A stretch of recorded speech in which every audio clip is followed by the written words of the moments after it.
तो इसका ध्यान रखना।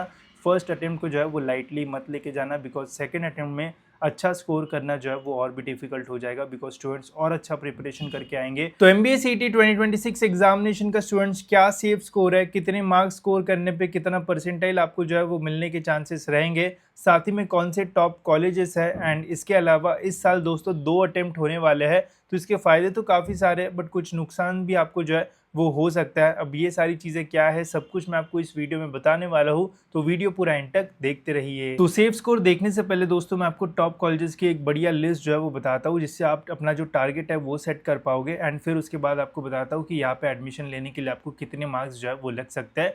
तो देखो MBA के टोटल जो कॉलेजेस है वो बहुत सारे हैं, ठीक है। अब देखो हर साल मैं कॉलेजेस की लिस्ट बनाता हूँ, अब ये पूरे महाराष्ट्र के जितने भी MBA MMS कॉलेजेस है सभी की लिस्ट है, ठीक है। इसमें अगर आप देखोगे तो टोटल दोस्तों जो कॉलेजेस है वो बहुत सारे हैं, ठीक है। 380 के आसपास जो कॉलेजेस है वो हमें देखने को मिलते हैं, एंड यहाँ पे कट ऑफ्स वगैरह भी मैंने डाला है, ये आपको आगे जाके मैं जो है वो दूंगा। अब इसमें जो है वो 300 से भी ज़्यादा कॉलेजेस है, ऑलमोस्ट 400 के आसपास हमें MBA MMS के कॉलेजेस जो है वो देखने को मिलते हैं महाराष्ट्र में, ठीक है। बट अगर आपको एक्चुअल में प्लेसमेंट्स वगैरह चाहिए तो कुछ ही टॉप कॉलेजेस है जहाँ पे अगर आपको एडमिशन मिलता है तो आपको बढ़िया प्लेसमेंट मिलने के चांसेस जो है वो रह सकते हैं। इनमें से भी कुछ टॉप कॉलेजेस जो मेरे अकॉर्डिंग बेस्ट है, ठीक है, मेरे अकॉर्डिंग मैं बोल रहा हूँ, बाकियों को लग सकता है हाँ यार इससे नीचे भी कुछ कॉलेजेस अच्छे हैं, बट मेरे अकॉर्डिंग जब आप एग्जाम पॉइंट ऑफ व्यू से तैयारी करते हो तो यही कॉलेजेस दोस्तों आपके टारगेट में जो है वो रहना चाहिए। भले ही फिर एग्जामिनेशन का रिजल्ट लगने के बाद अगर आपको कम मार्क्स आए तो फिर इसके नीचे भी आप जा सकते हो, बट जब आप प्रिपेयर कर रहे हो तो ट्राई करो कि ये टॉप कॉलेजेस में जो है वो एडमिशन लेने का सोचो एंड ऐसा प्रिपरेशन करो। अब इसमें नंबर 1 पे दोस्तों JBIMS one of the best college है पूरे महाराष्ट्र में, या फिर ऑल ओवर इंडिया भी कंपेयर करोगे तब भी वन ऑफ द बेस्ट में ये जो है वो आएगा। देन सिडनम है, देन वेलिंकर है, COEP है, देन पुम्बा है, SIES है, जेवियर्स है, चेतना है, एंड MET है, ठीक है। तो ये अकॉर्डिंग टू मी दोस्तों one of the best colleges है जहाँ से आप MBA MMS जो है वो कर सकते हो, एंड अगर आपका कैप राउंड से एडमिशन होता है तो आपको फीस वगैरह भी जो है वो कम लगेगी, बिकॉज स्कॉलरशिप वगैरह भी जो है वो मिलती है, ठीक है। बट अगर सपोज आपका स्कोर कम आया तो और कुछ कॉलेजेस भी है जहाँ पे आपको प्लेसमेंट्स वगैरह जो है वो मिल सकता है, but exam point of view से टारगेट इन्हें रखो ताकि आप इनके आसपास जो है वो जाओ, बिकॉज अभी से इसके नीचे जाओगे तो फिर तो रिजल्ट लगने के बाद तो पता नहीं कहाँ जाना पड़ेगा। तो ध्यान रखना कि ये कुछ टॉप कॉलेजेस है, यहाँ पे आपका जो है वो मेन टारगेट रहना चाहिए। अब देखो सपोज करते कि 10 टॉप कॉलेजेस है, ठीक है, पूरे महाराष्ट्र में। एवरेज अगर आप देखोगे किसी भी कॉलेज का इनटेक तो मैक्स टू मैक्स 180 के आसपास आपको जो है वो देखने को मिलेगा। कुछ कॉलेजेस का 240 भी जाता है, but on an average top 10 का 180 का हम इनटेक भी अगर देख लेते हैं तो सपोज कर लो दोस्तों 1800 के आसपास आपको जो सीट्स है वो देखने को मिलेगी। एग्जामिनेशन जो है वो 1 लाख से भी ज़्यादा स्टूडेंट्स जो है वो देते हैं, एंड 1 लाख से भी ज़्यादा स्टूडेंट जब एग्जामिनेशन देंगे, एंड 1800 सीट्स ऐसी है दोस्तों जो कि आपको टॉप 10 कॉलेजेस में जो है वो देखने को मिलने वाली है। तो समझ लो कि जो कंपटीशन है वो कैसे रहेगा। साथ ही में इस कंपटीशन में दोस्तों 1800 सीट्स तो है, साथ ही में इसमें आपको जो रिजर्वेशन है वो भी देखने को मिलेगा, जैसे OBC के लिए इतनी सीट्स पहले से रिजर्व रहेगी, ओपन के लिए जो सीट्स है वो पहले से जो रिजर्व्ड है वो रहेगी। तो अगर आपको टॉप 3 में टारगेट करना है तो बहुत ही कम सीट्स जो है वो बचती है, तो आपका जो टारगेट है वो काफ़ी ऊपर रहना चाहिए, तभी जाके आपको टॉप कॉलेजेस मिलेंगे, वरना यहाँ पे आपको एंट्री लेना भी जो है वो बहुत डिफिकल्ट जो है वो बन सकता है, ठीक है। तो इसलिए इसका ध्यान रखना, ऐसे मत समझना कि टॉप 10 मिल ही जाएगा आराम से, ठीक है, ऐसा नहीं है। बहुत ही डिफिकल्ट होता है स्पेशली MBA CET एग्जामिनेशन में, बिकॉज नंबर ऑफ स्टूडेंट्स काफ़ी ज़्यादा है, साथ ही में गलती से किसी किसी का जो स्कोर है वो भी अच्छा आ जाता है, बिकॉज नेगेटिव मार्किंग नहीं है, तो यहाँ पे कंपटीशन ज़्यादा रहेगा, एंड यहाँ पे रिजर्वेशन भी होता है, तो भले ही आपका परसेंटाइल अच्छा भी रहे तो कोई रिजर्व सीट्स में कम परसेंटाइल में भी एडमिशन जो है वो ले सकता है, तो इसका भी आपको जो है वो ध्यान में रखना पड़ेगा, ठीक है। तो अभी इनको जो है वो आप टारगेट में रख सकते हो, बाकी जब रिजल्ट लगेगा तो मैं आपको और थोड़े बेटर कॉलेजेस जो है वो नीचे के भी बता दूंगा, ताकि आपको कम परसेंटाइल पे मिले तो आपको एक डिसेंट सा कॉलेज जो है वो मिल पाए, ठीक है। अब बढ़ते हैं दोस्तों थोड़ी न्यू चीज़ों के ऊपर जो कि इस साल से जो है वो इंट्रोड्यूस की गई है। ये दोस्तों अटेम्प्ट्स, पहले MBA CET की एग्जामिनेशन बस सिंगल अटेम्प्ट में होती थी, एक बार एग्जामिनेशन दो, एग्जाम अच्छा जाए बुरा जाए डजेंट मैटर, रिजल्ट लग जाता था, ठीक है। इस बार जो है वो 2 अटेम्प्ट में जो एग्जामिनेशन है वो होने वाली है। पहला अटेम्प्ट जो है दोस्तों हमारा अप्रैल में होगा, दूसरा अटेम्प्ट हमारा जो है वो मई मंथ में जो है वो होने वाला है, ठीक है। अब डिपेंड करेगा कितने लोगों ने इसके लिए जो है वो रजिस्टर किया है फर्स्ट एंड सेकेंड अटेम्प्ट के लिए। अब दोनों अटेम्प्ट में से दोस्तों जो भी आपका बेस्ट स्कोर रहेगा उसे जो है वो जनरली कंसिडर किया जाएगा, जिसमें भी आप बेस्ट स्कोर करते हो उसको कंसिडर किया जाता है, ठीक है। अब यहाँ पे आपको प्रॉब्लम जो है वो ये हो सकता है, फ़ायदे तो है कि आपको 2 बार चांस मिलेगा, नुकसान ये हो सकता है कि काफ़ी सारे स्टूडेंट्स अभी ये सोचेंगे कि हाँ यार 2 अटेम्प्ट है, फर्स्ट अटेम्प्ट मैं जो है वो ट्रायल बेसिस पे दे के आता हूँ कि देखता हूँ कि पेपर जो है वो आता कैसा है, कैसे वहाँ पे सारी चीज़ें होती है, एंड सेकेंड अटेम्प्ट में जो है वो मैं यहाँ पे बेस्ट अपना जो है वो दूंगा, ठीक है। अगर अब आपकी भी सोच ऐसी है एंड आप भी इसी टाइप से प्रिपरेशन कर रहे हो तो मैं आपको जो है वो अवेयर अभी करना चाहता हूँ। बिकॉज देखो MBA CET का एग्जामिनेशन का जो रिजल्ट है वो परसेंटाइल के बेसिस पे जो है वो लगता है, ना कि परसेंटेज के बेसिस पे, ठीक है। परसेंटेज में क्या होता है कि अगर आपको 100 में से 90 मार्क्स मिल गए तो आपको जो है वो टोटल 90% जो है वो मिल जाएगा, 90 परसेंटाइल आपका जो है आ जाएगा, ठीक है। बट जो परसेंटाइल वाला सिस्टम होता है जो CET में यूज़ होता है, इसमें ये नहीं देखा जाता है कि आपको कितने मार्क्स मिले, इसमें ये देखा जाता है कि कितने बच्चों ने जो एग्ज़ामिनेशन है वो दी, उसमें से सबसे ज़्यादा स्कोर जिसका होगा उसको जो है वो 100 परसेंटाइल मिलेगा।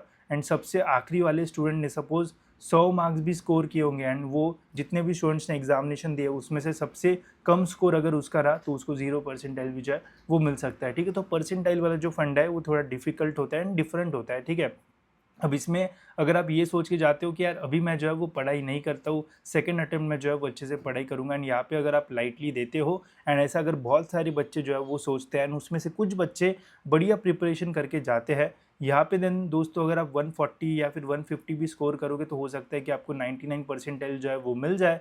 एंड सेकंड अटेम्प्ट में मैक्सिमम स्टूडेंट जो है वो पढ़ के आएंगे तो यहाँ पे फिर आपको 99% लाने के लिए जो है वो 160 170 जो है वो स्कोर करना पड़ेगा, ठीक है। तो ऐसा भी जो है वो हो सकता है। तो इसलिए फर्स्ट अटेम्प्ट को जो है वो लाइटली लेके मत चलो, बिकॉज दोनों अटेम्प्ट में से जो भी बेस्ट आपका परसेंटाइल रहेगा उसे जो है वो चूज़ किया जाएगा। एंड जब आपका रिजल्ट लगता है तो रिजल्ट जो है वो मार्क्स के फॉर्म में नहीं बल्कि परसेंटाइल के फॉर्म में जो है वो लगता है, ठीक है। तो इसका ध्यान रखना, फर्स्ट अटेम्प्ट को जो है वो लाइटली मत लेके जाना, बिकॉज सेकेंड अटेम्प्ट में अच्छा स्कोर करना जो है वो और भी डिफिकल्ट हो जाएगा, बिकॉज स्टूडेंट्स और अच्छा प्रिपरेशन करके आएंगे एंड और डिफिकल्ट यहाँ पे जो है वो आपके लिए जो है वो हो सकता है। तो इसका जो है वो ध्यान रखना। साथ ही में ये भी हो सकता है कि अगर यहाँ पे नंबर ऑफ़ स्टूडेंट जो है वो कम रजिस्टर करे तो सपोज़ फर्स्ट अटेम्प्ट में 3 या मतलब जैसे हर साल 6 स्लॉट में एग्जामिनेशन होती है, तो फर्स्ट अटेम्प्ट में अगर 6 स्लॉट रहती है एंड सेकेंड अटेम्प्ट में अगर लोग ज़्यादा प्रिपेयर करके आते हैं, number of students come register करते हैं, ठीक है। तो यहाँ पे अगर 2-3 ही स्लॉट बने तो फिर वहाँ पे भी जो डिफ़िकल्टी लेवल है वो बढ़ सकता है। तो काफ़ी सारी चीज़ें रहेगी। तो बोलने का मतलब बस यही है कि अगर आप दोनों अटेम्प्ट दे रहे हो तो दोनों अटेम्प्ट जो है वो 100% में दो। ऐसा नहीं कि फर्स्ट अटेम्प्ट ऐसे दे रहा हूँ सेकेंड अटेम्प्ट अच्छे से दूंगा, कोई फ़ायदा नहीं होगा। वहाँ पे और ज़्यादा लोग प्रिपेयर होकर आएंगे एंड और बेटर वहाँ पे जो मार्क्स है वो जाएंगे और ज़्यादा स्कोर करना पड़ेगा और बेटर परसेंटाइल के लिए, ठीक है। तो इसका जो है वो ध्यान रखना। अब दोस्तों मैं आपको बताता हूँ कि कितने मार्क्स पे आपको कितना परसेंटाइल मिलेगा एंड कैसे आप जो है वो बेटर अपना जो स्कोर है वो कर सकते हो, ठीक है। अब ये है दोस्तों एक एक्सपेक्टेड रेंज जिससे आपको जो है वो चीज़ें पता चलेगी। एक फन फैक्ट सॉरी एक फन फैक्ट मैं आपको MBA CET के बारे में बता देता हूँ कि अगर आप MBA CET एग्जामिनेशन में 40 मार्क्स के आसपास भी स्कोर करते हो, ठीक है, तो आपको 0 या फिर 1 परसेंटाइल मिलने के चांसेस जो है वो रह सकते हैं, ठीक है। अब बोलेंगे भाई क्या बोल रहा है। अब देखो 200 मार्क का हमारा पेपर है, ठीक है, एंड 200 क्वेश्चन ही हमारे पेपर में जो है वो मिलेंगे। MBA CET एग्जामिनेशन में दोस्तों कोई भी नेगेटिव मार्किंग नहीं है, ठीक है। 5 ऑप्शंस रहते हैं हर एक क्वेश्चन के लिए। अगर आप अंदाजी तुक्का मार के भी आते हो एग्जामिनेशन में तो हाई प्रोबेबिलिटी है कि आपको 40 मार्क्स के आसपास जो है वो मिल जाए, ठीक है। तो मिनिमम से मिनिमम कोई भी अंधाधुंध भी अगर पेपर सॉल्व करके आएगा तो भी 30-40 मार्क्स के आसपास जो स्कोर है वो मैक्सिमम लोगों को मिलेगा ही मिलेगा, बिकॉज कोई भी नेगेटिव मार्किंग नहीं है। एंड अगर आप सभी क्वेश्चन टिक करते हो तो कुछ भी टिक करो, ठीक है, प्रोबेबिलिटी तो रहेगी कि 30-40 मार्क्स जो है वो सभी को जो है वो मिल जाए, ठीक है। तो पूरे स्लॉट में देखा जाएगा कि सबसे कम स्कोर कितना है, ठीक है। तो अगर कोई भी अंदाजी अगर एग्जाम दे रहा है तो मिनिमम से मिनिमम सबसे कम स्कोर जो है वो 30 से 40 मार्क्स के आसपास तो जो है वो जाता ही जाता है। तो अगर आपको 30-40 मार्क्स मिलते हैं समझ लेना 1-2 परसेंटाइल आपको जो है वो मिलेगा, ठीक है। तो ये तो एकदम बेयर मिनिमम स्कोर है, ठीक है। फिर इसके ऊपर जितना आप धीरे धीरे जाओगे, जैसे 50 मार्क्स के आसपास स्कोर करोगे तो आपको 44 मतलब 44 से लेके 55 मार्क्स के बीच में स्कोर करते हो तो आपको फिर 50 परसेंटाइल के आसपास मिल सकता है, बिकॉज फिर वहाँ से एकदम बढ़ते जाता है, ठीक है। फिर यहाँ पे नंबर ऑफ स्टूडेंट बढ़ जाते हैं।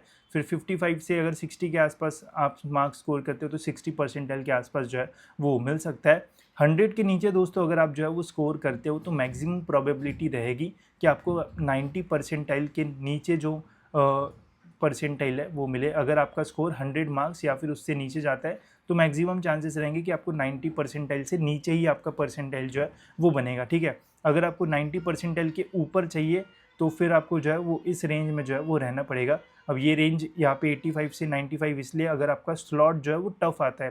अगर डिफ़िकल्ट स्लॉट आता है तो कम मार्क्स में भी ज़्यादा परसेंटाइल मिल जाता है, एंड अगर ईजी स्लॉट आता है तो फिर आपको 110 पे भी 90 परसेंटाइल मिलने के चांसेस नहीं रहते। तो बहुत ही एकदम डिफ़िकल्ट सिचुएशन बन जाती है सीईटी एग्जामिनेशन में, तो इसलिए आपको हमेशा अच्छा टारगेट लेके जो है वो चलना पड़ेगा।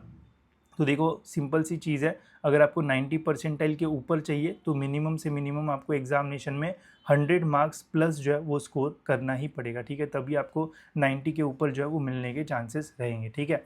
देन अगर आपको एक बढ़िया स्कोर चाहिए, बढ़िया कॉलेज में आपको एडमिशन चाहिए, तो इस रेंज से लेके तो इस रेंज में आपको जो है दोस्तों रहना पड़ेगा, तभी जाके आपको अच्छा परसेंटाइल जो है वो मिलने के चांसेस रहेंगे। अगर आप 120 से लेके तो 140 के बीच में अगर आप रहते हो तो आपको एक डिसेंट बढ़िया स्कोर जो है वो मिलेगा। देन आपका जो टॉप 10 वाला सपना है वो पूरा हो सकता है, ठीक है। देन अगर आपको टॉप 3 वाले सपने में जाना है तो देन आपको दोस्तों 140 प्लस जो है वो स्कोर करना ही पड़ेगा, तभी आपको जो है वो टॉप 3 कॉलेजेस में जो है वो एडमिशन मिलने के चांसेस जो है वो रहेंगे। अब ये जो लिस्ट है इसको जो है वो ऐसे बनाया गया है, एंड दो चीज़ें देख के बनाया गया है कि एक तो स्लॉट जो है वो पूरा ईजी आ जाए, एंड एक तो स्लॉट जो है वो पूरा डिफिकल्ट आ जाए। अगर आपका स्लॉट जो है वो बहुत इजी रहता है तो ज़्यादा मार्क्स आपको स्कोर करना पड़ेगा, तब आपको ज़्यादा अच्छा परसेंटाइल मिलेगा। डिफ़िकल्ट स्लॉट में कभी कभी ऐसा होता है कि कम मार्क्स स्कोर करने पे भी ज़्यादा परसेंटाइल जो है वो मिल जाता है, ठीक है। तो इन चीज़ों का आपको जो है वो ध्यान रखना है। अभी अगर आपको सेफर साइड पर रहना है तो टारगेट लेके चलो कि मॉक एग्जामिनेशन में आपको जो है वो अभी 100 प्लस मार्क्स जो है वो मिले। सपोज़ अगर आप 20 या फिर 30 मार्क्स देने का सोच रहे हो तो स्टार्टिंग के 5 to 6 मार्क्स में आपका जो है वो स्कोर 100 प्लस जो है वो रहना चाहिए। वही देन जैसे आप 10 मार्क्स के ऊपर चले जाते हो तो आपका स्कोर जो है वो 120 के ऊपर जो है वो चले जाना चाहिए, एंड लास्ट के जब आप 10 मार्क्स दोगे तो आपका जो स्कोर है वो 130 to 140 के बीच में जो है वो लाई करना चाहिए, ताकि जब एग्जामिनेशन में आप जाओ तो आपका स्कोर जो है वो 150 या फिर 140 के आसपास जो है वो रहे। तो स्टार्टिंग के 10 मार्क्स में ट्राई करो दोस्तों कि 100 प्लस मार्क्स आप जो है वो स्कोर करो, बिकॉज 100 में से 40 मार्क्स तो ऐसे ही मिलने वाले हैं। अगर आपको नहीं भी आते तो तुक्का भी मारोगे तो मिलने के चांसेस रहेगी रहेंगे।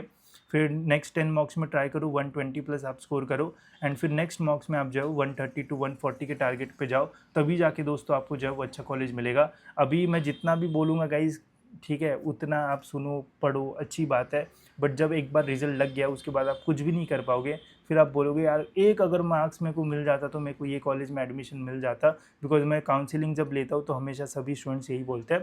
तो ट्राई करो अभी थोड़ा और अच्छे तरीके से प्रिपरेशन करने का। फर्स्ट अटेम्प्ट को जो है वो लाइटली मत लो, यहाँ पे आपको अच्छा परसेंटाइल जो है वो मिल सकता है, इसका ध्यान रखना। बाकी अगर आपको मॉक टेस्ट चाहिए दोस्तों तो हमने आपके लिए जो है वो मॉक टेस्ट सीरीज़ भी जो है वो लॉन्च की है। 30 बैक का आप जो मॉक है वो ले सकते हो, इसमें आपको 30 फुल लेंथ मॉक टेस्ट जो है वो मिल जाएंगे। पूरा जो इंटरफेस है दोस्तों वो भी पूरा एक्चुअल सीईटी एग्जामिनेशन जैसा आपको जो है वो मिलेगा। साथ ही में दोस्तों जब हम मॉक टेस्ट डिज़ाइन कर रहे हैं तो हमने ध्यान रखा है कि आपको जो क्वेश्चंस है वो मतलब difficult level, hard level, moderate level सभी टाइप के जो है वो यहाँ पे मिले, ताकि आपकी जो प्रैक्टिस है वो अच्छी तरीके से हो। मैं आपको यहाँ पे एक जो पीडीएफ है वो भी दिखा देता हूँ, एक्सेल फाइल दिखा देता हूँ, ठीक है, जिसमें हमने सारे डिफरेंट डिफरेंट क्वेश्चंस जो है वो ऐड किए थे। ये ठीक है, मैं आपको दिखा देता हूँ। ये देखो ये एक्सेल है, इसमें हमने सारे डिफरेंट डिफरेंट टाइप्स के क्वेश्चंस जो है वो ऐड किए पूरे मॉक टेस्ट में, ताकि आपके हार्ड, मॉडरेट, इजी सभी टाइप्स की जो प्रैक्टिस है वो हो जाए। एंड ऐसा ना हो कि यार ये टाइप के क्वेश्चंस तो मैंने जो है वो देखे ही नहीं थे कभी। तो आपको सभी डिफरेंट डिफरेंट टाइप्स के क्वेश्चंस यहाँ पे आपको मिलेंगे। जैसे एक्चुअल एग्जामिनेशन में आप सेक्शन जो है वो चेंज कर सकते हो, वो भी आप यहाँ पे जो है वो कर पाओगे। एंड जैसे मैंने बोला कि स्टार्टिंग के 10 मार्क्स में 100 प्लस स्कोर करने का देखो, अगर वो टारगेट अचीव हो रहा है तो देन 10 प्लस में आप जो है वो नेक्स्ट 120 के फेज़ में चले जाओ, एंड देन 130 140 तो बहुत बढ़िया होगा। एंड आगे जाके बढ़िया स्कोर जब आता है तो अच्छा कॉलेज मिलने के चांसेस तभी जो है वो रहेंगे।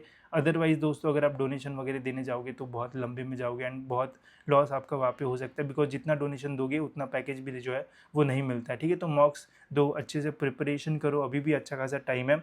अभी भी अगर आप अच्छा स्कोर करते हो तो ईजिली 100 120 प्लस आराम से जो स्कोर है वो कर पाओगे। तो इसकी जो लिंक है वो डिस्क्रिप्शन में आपको जो है वो मिल जाएगी। साथ ही में अगर आपको 30 मार्क्स नहीं चाहिए, थोड़े कम चाहिए, 20 चाहिए या फिर 10 मार्क्स चाहिए, तो वो भी पैक हमने बनाया है, लिंक आपको डिस्क्रिप्शन में मिल जाएगी, वहाँ से आप इसमें जो है वो एनरोल कर सकते हो। बाकी अगर आपको मार्क्स परसेंटाइल में कुछ और क्वेश्चंस पूछना होगा तो आप मुझे कमेंट्स में जो है वो पूछ सकते हो। बाकी और भी कोई क्वेश्चन होगा तो वो भी जो है वो पूछ लेना, ठीक है। तो फिलहाल दोस्तों इस वीडियो में इतना ही रखता है, मिलता है दोस्तों ऐसी और एक इन्फॉर्मेटिव वीडियो में।